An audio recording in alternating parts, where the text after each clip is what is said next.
What's up guys, welcome back to Raising the Nuts. In today's vlog we are going back to day 2 of WPT Borgata. If you haven't seen vlog number 8, that's where I went over the hands from day 1 of WPT Borgata. So go check that out now, and we'll start off the vlog by showing where we were at the end of day 1. So here you go, enjoy.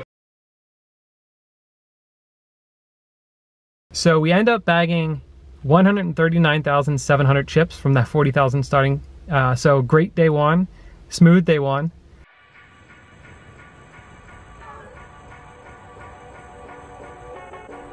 We're here starting for day 2, so let's get to it.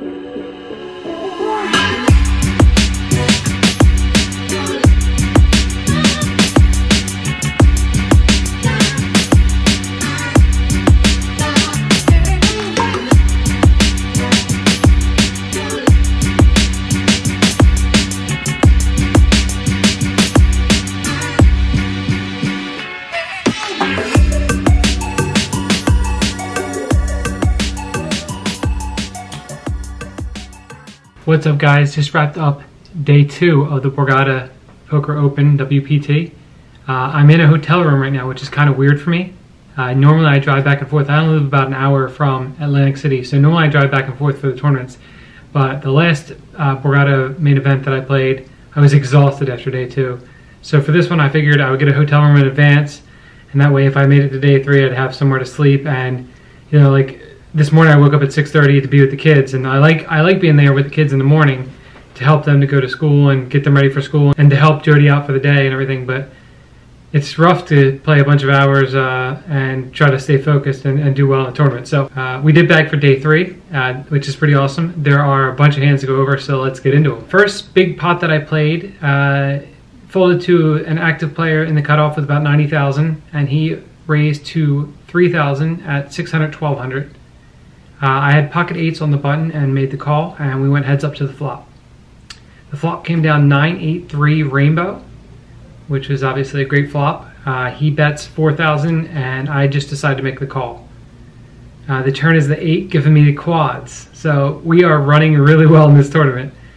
He continues betting too, so good sign there for us as well. He bets 8,500, and I decided to just call again. The turn brought backdoor hearts.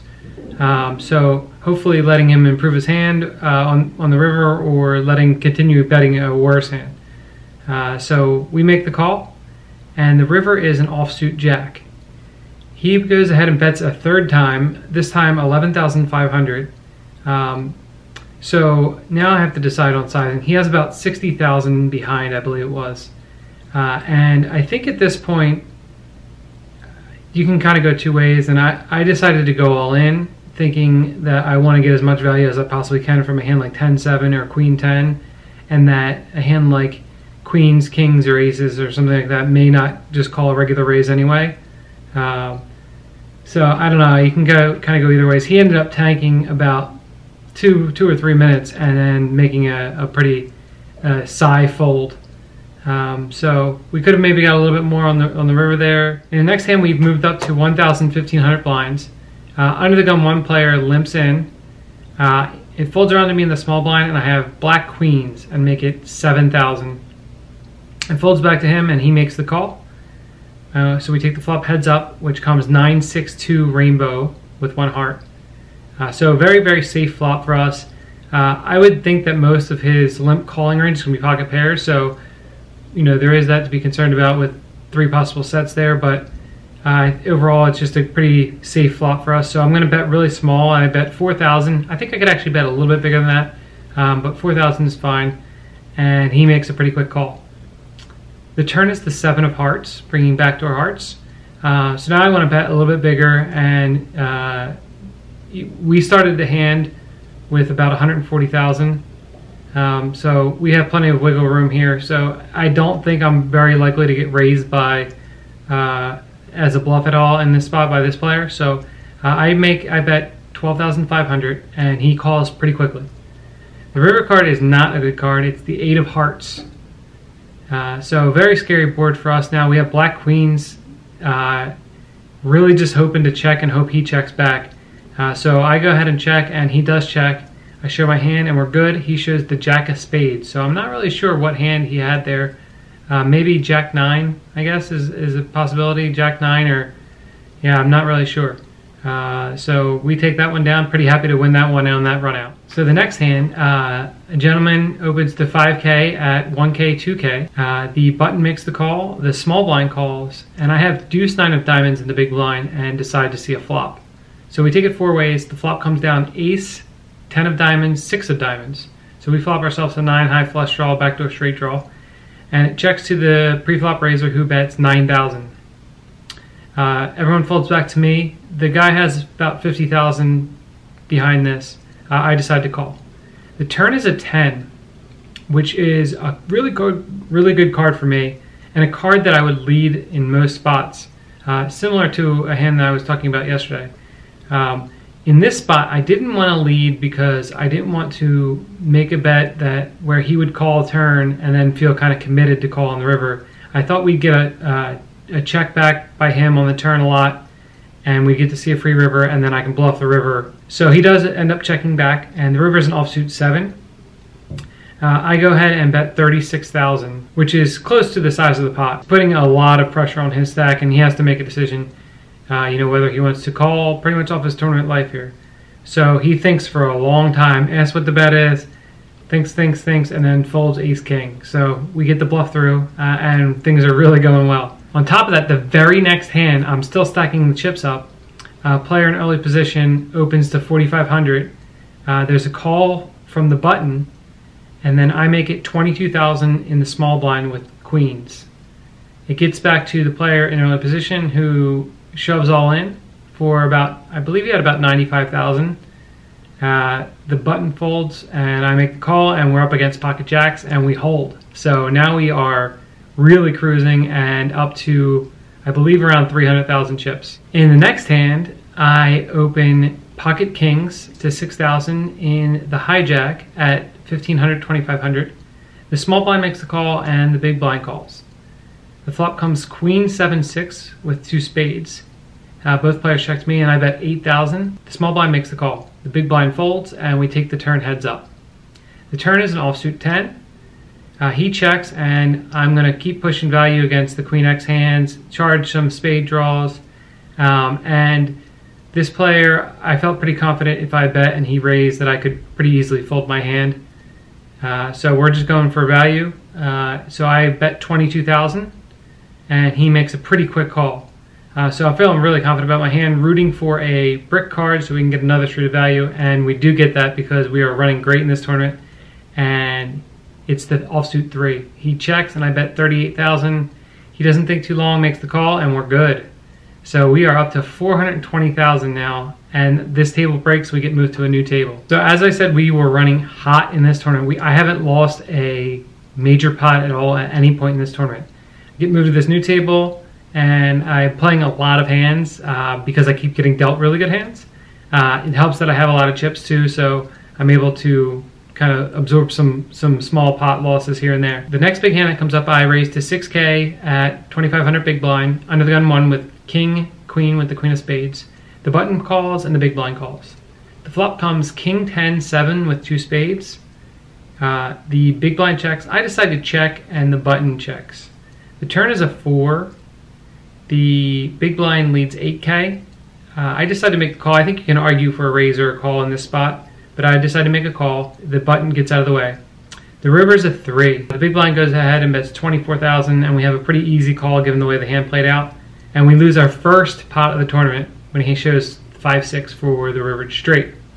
I think I played the hand fine. I think you can argue for a flop bet. You can argue for a turn raise. There's a lot of different ways you can play the hand. The video from this hand didn't come out too good, so I'm going to just go over it now. The hijack opens to 6,000 at 2,500 big blind. We call on the button with pocket 7s, and the big blind calls. The flop comes 10, 8, 7 all clubs. The big blind checks. The original raiser checks, and I decide to bet 8,000. Gonna have the best hand here with the set a lot of times. Gonna charge some draws, get some value out of some other pair type hands, and so I bet 8,000, and the big blind check raises to 22,000. He started the hand with about 120,000. I think he's gonna have a pretty strong range when he check raises this flop. Probably going to have a lot of flushes, maybe a straight, sometimes 2 pair. But in general, it's going to be a pretty strong range. So I decided to just call and take a turn, hopefully to improve our hand. The turn is an offsuit 5, and he continues betting. He bets 35,000. So pretty tough spot for us here. Again, I think he has a pretty strong range. You know, he's going to have some bluffs here with ace of clubs, I guess. But in game, I felt pretty confident that he had a flush. So we have to call 35,000. He has about 60,000 behind. So we can call, try to improve our hand, hopefully get paid off on the river if we do make a full house. And additionally, if a club does come off and he checks, we can consider turning our hand into a bluff. So we might have some added fake outs there as well. I make the call. The river is an offsuit 6. So now if he happened to have been bluffing with a straight draw of some kind, that gets there as well. He doesn't think too long and shoves for 60,000. And I really don't think there's much to do here other than fold. Obviously, we do beat some naked ace high flush draw and king high flush draw type hands. But in game, it didn't feel like he was bluffing too often. So I do decide to make the fold. And he later, a little while later, he told us that he had a flush. He didn't say his hand, but he said he had a flush later on. So now we've lost 2 in a row, which, you know, I hadn't lost any pots at all in this tournament. So, you know, things are going in the wrong direction. But you got to keep focused. And this next hand, I don't really love the way that I played it at all. But I got to tell you all the hands. So here we go. The under the gun 1 opens to 6K. I make it 16K after 1 fold with king jack of clubs. Spot where I think pre-flop is going to be a call a lot of times, and this time out the 3-bet, I had him covered. He had about 250K to start the hand, I think. 240, 250K, something like that. So it can never be too bad to 3-bet and get it heads up. I do end up 3-betting, and he makes the call. The flop comes down 7-4-3 with 2 spades and a club. So interesting board. So I think there's 2 ways to attack this type of board here. I can start with a bet and with the plan of barreling multiple turn cards. There are some pretty good turn cards for me. I can conceivably bet a jack, a queen, a king, an ace, a club, and really just put a lot of pressure on his stack. Or I can check, which I will do occasionally with some overpairs because this is not like an ideal board for a 3-betting range. It's a so-so board, I guess. I end up checking here. In retrospect, I think I should just bet and really just put a lot of pressure on his range. But I do end up checking. The turn is an offsuit 3. He checks again, and so now I want to kind of go delayed c-bet. And not having an ace in my hand, I really want to target his ace-high hands, and it's also very unlikely that for me to take a bluff line like this. So, you know, bet a lot of my weaker value hands and some of the stronger value hands as well for 2 streets once he checks again. So I go ahead and bet 13,000, and he makes the call. The river's an offsuit 2, so very safe board. And he checks, and now I gotta try to get ace-high hands to fold. I'm not really loving this spot, but I don't think I can check either. So I go ahead and bet 42,000, and he pretty quickly calls and has pocket jacks. So we lose that one, and we've now lost 3 in a row. But I think this is really a really important part about tournaments. One of the biggest problems that people have in tournaments is attachment issues. So they're attached to the chips that they once had, or attached to the play that they just made and how it didn't work out. And it's really, really important to disconnect yourself from that attachment. It's much easier said than done. I mean, this is true in all forms of poker as well, but especially in tournaments where, you know, you can have a lot of chips 1 minute and then have no chips, and everything could be going right 1 minute and then things are not going right. So it's important to just stay calm and keep playing your game and not, you know, get too rattled. So, you know, I'm generally pretty good at that, and I think I was able to kind of shake this off and just stay focused on what was going on at the table. So a little while later, same player opens to 7,500 at the 3K big blind level, and I have pocket jacks next after 1 fold and make it 18,000. Folds back to him, he thinks a bit and makes the call. The flop comes queen 7-3 rainbow. He checks, and I can either go with a small bet here or a check, and this time I like to go with a check. The turn is an offsuit 7, and he leads for 12K. Not much to do other than call here. We beat a lot of his value hands, Obviously, we're losing to ace king or ace queen and king queen, hands like that, and some 7x hands. But we're okay taking the river card, and the river card is an ace. So interesting river card. I'm expecting him to check a lot, which he ends up doing, and we can check, and we're going to beat some middle pocket pair type hands. We're going to lose to some queen x hands, and occasionally some ace x hands like he had ace jack, which is an unfortunate river card for us, obviously. But I think I played the hand fine, and we're going to either get another street of value if he tries to bluff the river, or if he checks, we can bet a small amount and get value from worse hands. So in this hand, we open with ace king offsuit to 10,000 at the 4,000 big blind level, under the gun 1. The button makes the call and the big blind makes the call. So we got 3 ways to a flop of king jack 3 with 2 hearts. The big blind checks, and I decide to check, which is definitely not standard. I check, and the button checks. The turn is an offsuit ace, and the big blind checks, and we go for value with betting 13K. The button folds, and the big blind makes the call. So we're feeling pretty good. We're looking for a safe river card, and we get it on the offsuit 9. He checks, we bet 42K. This is the same opponent from a lot of the previous hands, including the previous hand where I bluffed with the king jack. He thinks for a while, says how it was a bad turn card, and then makes the call, and we're good. He says that he had king jack, so he flopped top 2. So we get a nice lucky turn card there to get things moving back in the right direction. After that, I won a lot of smaller pots with good hands, and we were able to bag up 387,000 with 35 minutes left in the 5,000 big blind level, and we are 7 players from the money.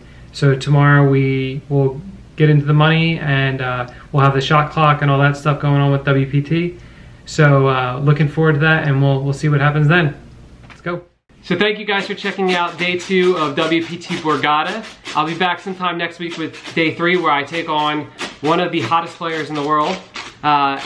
So thank you guys again for checking out the channel. Please subscribe, like, comment down below, give us a big thumbs up. Bye. 2. Okay, wait. The send off. What about this?